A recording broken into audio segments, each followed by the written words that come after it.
There were some strong emotions vented today in Los Angeles as anger increases over a disturbing allegation that in the 1980s, the CIA knowingly permitted black neighborhoods to be flooded with crack cocaine. From the beginning, people were saying, oh, man, you can't sell no cocaine around here. You got to go to Beverly Hills. You got to go to the white part of town for this. You know, nobody around here wants that. There wasn't no crack.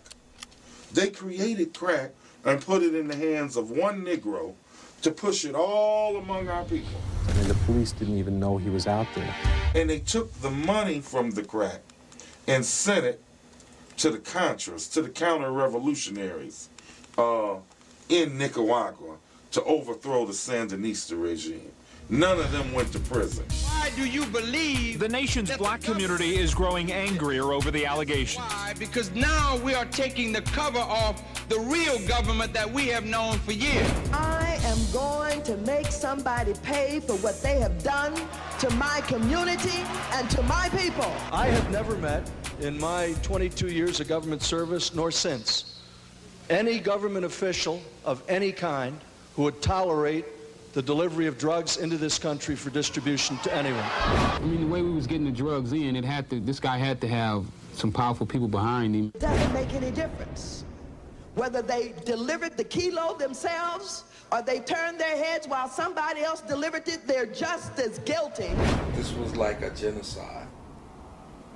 The Justice Department is making the sad mistake of attempting to manage what information gets out to the public and what information is delayed or maybe never released. The government is in charge of all of these drugs coming in. He accumulated $250 million with a supply of high-grade cocaine straight from the United States government. How better it's going to be, you know, it's going to be good business, and I know I heard all about you. I heard you guys are good people, and you're not going to do nothing wrong, and I can take care of everything. I can make it happen. I can get the price. I can get as much as you want, and we're going to have a good relationship.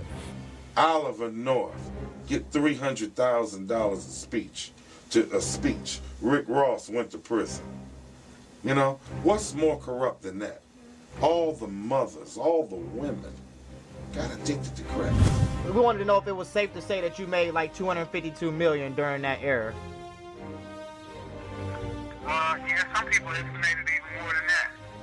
Okay, but that's not profit though. That's not my money. That wasn't my money. Right. What would you say though you made with you know with that run that you had? You know, this is the kind of money that went through my hand. My last 2 years, I made $1 million just about every day. Okay. Then I would have days that I would make $2 and $3 million. And they say that's not all my money. That's just the money that comes to my hand for me to that's like the re-up money. Right.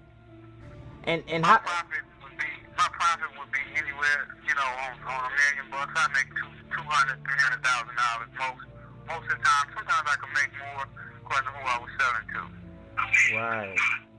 Because some people are charged more than others. But when I sell to wholesalers, you know, they got a basement price.